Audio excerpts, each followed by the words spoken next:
How's it going, everybody? Welcome back to My Gardening Habit. I'm Rob Mayer, and today we're going to take a detailed look at our new greenhouse. It's a PVC frame greenhouse wrapped in 2 sheets, 2 layers of 6mm poly sheeting.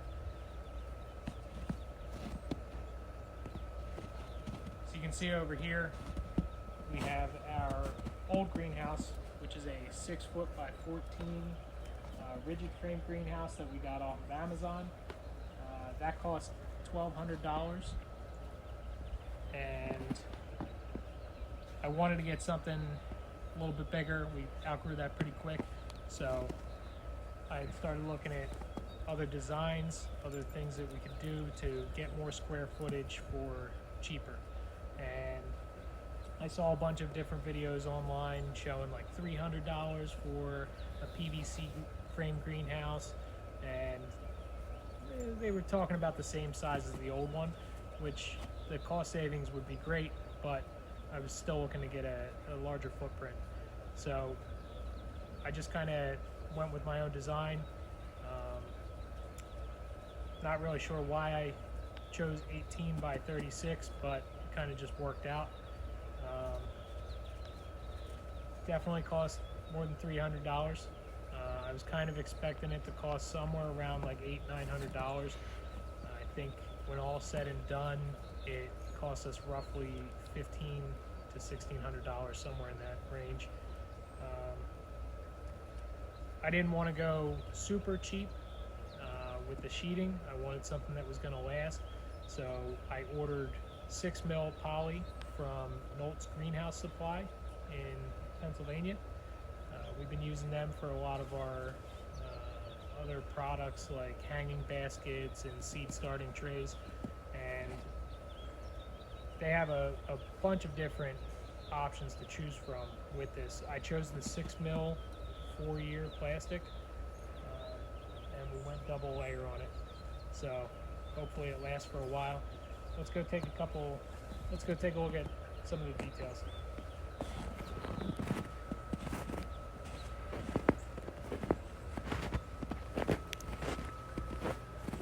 So you can see here the poly sheeting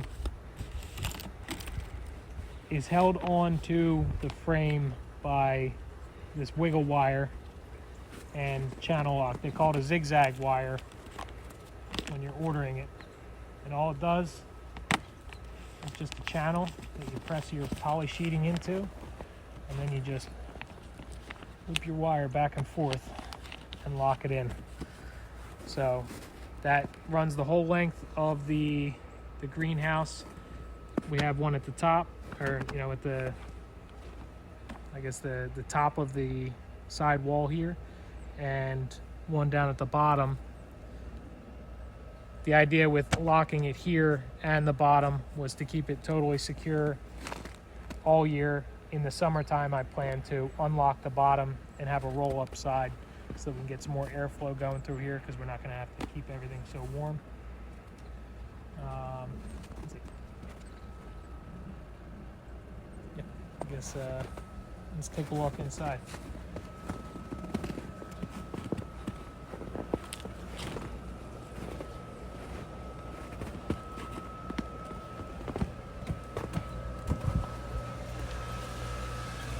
So here it is. Right now it's about 30 degrees outside. It's mid-February in New Jersey, and it's about 57 degrees inside right now. I don't have any heating going right now. We run a propane heater through the night just to make sure we don't have a frost. Without it, it would definitely get down pretty close to freezing. So at this point, we're running the propane heater and supplementing with an electric heater. It seems to be doing the job. There's been a couple nights where the propane ran out and things got a little bit too cold in here. So long term, I'm looking to do a little something different with the heating, but that's down the road. So let's take a look at the actual construction of the greenhouse itself. I chose PVC just because I could make it whatever size I wanted. I did find some kits online to make a legitimate greenhouse with all steel construction and everything. Didn't really fit for our backyard. I'm sure that there's other options out there that I could have gone with, but I saw some other people doing some stuff like this, and I figured, what the heck, I'll give it a try and make it my own. So I ended up using the thinner wall PVC. Probably not the best idea. I probably should have gone with the thick wall. I did have one rib break so far, and it was kind of my fault that it broke. Around the base, we just put a pressure treated 4x4 all along as basically a footing. We use that to also screw in our wire lock channel to hold the poly sheeting down. We use a 2x3 all along the wall as a batten board to attach the other channel lock, and also to secure the ribs along the wall to keep them all about 3 feet apart. The end walls are also just constructed out of 2x3. I was going to go with 2x4s, but when we started sourcing the materials for this, lumber prices pretty much doubled at that point after all the lockdowns and everything. So went a little bit thinner on that, but it worked out fine. We've got 16-inch centers for the studs, and really it was just to kind of give us a nice solid end wall and a support for our door, which you can see this one's pretty nice. Around the door, we just put some weather stripping. We put a second layer of poly sheeting on the inside so that we can maintain that double layer and get an insulating barrier of air between the two sheets. Over here you can see we have a fan, just a little squirrel cage fan, that's blowing air in between the two sheets of poly to expand them out to give you an air gap for insulation. Under you can see a jumper that pushes air down into the walls. You can see one over in that back corner to the other side.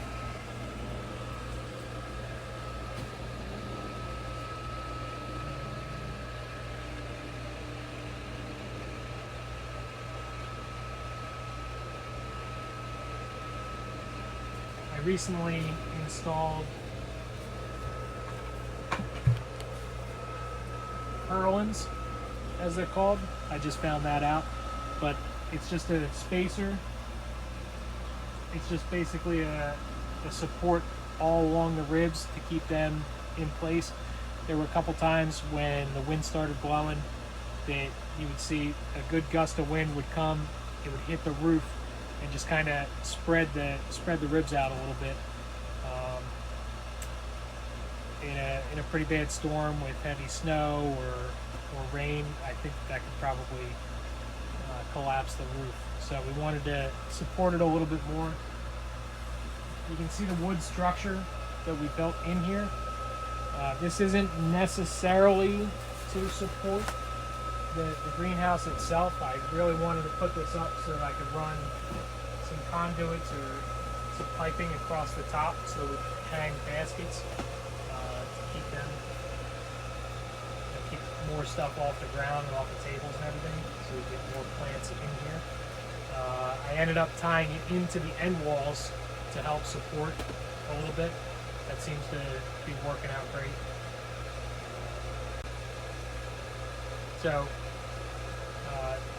the wood framing inside helps to secure things a little bit, but it's also really, if we were to just take the greenhouse down at a certain point, it would be just a little garden structure that we could hang plants off of anyway. So seemed like a pretty good pretty good idea to put it in. So far, you can just see we have a couple pipes and conduits running across to hold some of the stuff in here. You can see along the sides we have a string tied off to the wall. This isn't necessarily something that needs to be there. Without them, the structure holds itself. The poly sheeting kind of like ties it all together, but you can see, if you were to look down the edge of it, you can see it kind of bowing out a little bit. So just to pull it in and tighten things up, we ran them across. I'm not necessarily planning on walking down the lane here. I'm planning on having different shelves set up with starting seeds and different plants, smaller plants growing, and then the plan in the long run is to have another aquaponics system. I'm going to put the fish around the backside there and have some grow beds along here and some vertical grow towers along the front. So the walls are designed 5 foot high pieces of PVC into a 45-degree elbow, and then they come up 2 10-foot long pieces of PVC meeting in the middle with most of them just a coupler. I originally had in my head to put a four-way coupler on all of them, and then tie the ridge together with pieces of PVC to help support and secure everything up top. I'm not really sure why I changed that. Partially because I wanted to every so often put a T connector in so that I could brace it up in case of a heavy snowfall. Just every couple ribs I wanted to brace up. That turned out to not really be the best idea. I think if I was to go back, I would have used the 4-way connector and just ran a center line, like a ridge line, and then I could always support along the ridge line anywhere I wanted to. I spoke about breaking a rib earlier. I did do that when I decided to prop up one of the ribs with a piece of PVC, and I was trying to, the ceiling is supposed to be about 11 feet high by design. With everything bowing out a little bit on the sides, it's down to just under 10 feet. And when I was trying to prop up a 10-foot piece of PVC to get it in and get it on the ground to help support, it just cracked the rib. And luckily it didn't actually puncture the poly sheeting. It looked like it was for a second. I quick pulled the PVC pipe down. I got on the ladder and I threw a couple layers of poly folded up over top of it just to get us through the snowstorm. Then afterwards I just cut it and spliced in a plain piece of PVC, and it seems to be working great. We made it through the snowstorm with no other incidents other than my mistake. But this greenhouse, just like every other thing that we do around here, is just one big experiment. Just trial and error, doing what we think might work out, and sometimes it does, sometimes it doesn't. So far, the greenhouse seems like it's a win. There's definitely some design issues that in the future, if I was to build another one, I would do differently. I might not go with the idea of another PVC greenhouse.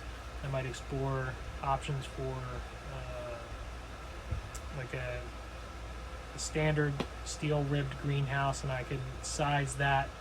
I could just buy it piece by piece instead of a large kit if it wasn't going to fit the footprint that I wanted. But it worked out. So so far so good. We're happy with it. Again, we've got a lot of ideas on what we're going to do in the future with it, and we're just getting started. So we've got a lot planned for the future, and we'd love it if you could tag along. If you can, hit the subscribe button. I'm going to stop saying if you can. Just smash that subscribe button. You have to do it more aggressively than that. Don't forget to like and subscribe. Yeah. Smash that subscribe. We'd love for you to follow us along. Yeah. So don't forget to hit the like and subscribe. And we can't wait to see you on our next adventure. Yeah. Journey. Whatever. Our next gardening adventure. So we've got a lot of good things planned for the future. We'd love it if you followed along. So smash that subscribe button. So we've got a lot of great stuff planned for the future, and we'd love if you could follow along with us. So please take a moment, hit the subscribe button. And if you want to get notifications, please hit the little bell icon. And yeah, we'll see you later. Take care.